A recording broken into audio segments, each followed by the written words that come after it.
அவர் கல்லறை கதவை உடைப்பித்தார், வாழ்வின் கடின கட்டுகளை உடைப்பார். அவர் கல்லறை கதவை உடைப்பித்தார், வாழ்வின் கடின கட்டுகளை உடைப்பார். அவரை பாடினால் துதித்தால் எரிகோ மதில் உடைப்பார். அவரை பாடினால் துதித்தால் எரிகோ மதில் உடைப்பார். உயிர்த்தெழுதலும் ஜீவனும் நானே என்று சொன்னவர்,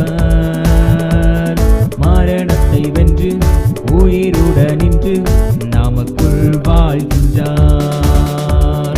உயிர்த்தெழுதலும் ஜீவனும் நானே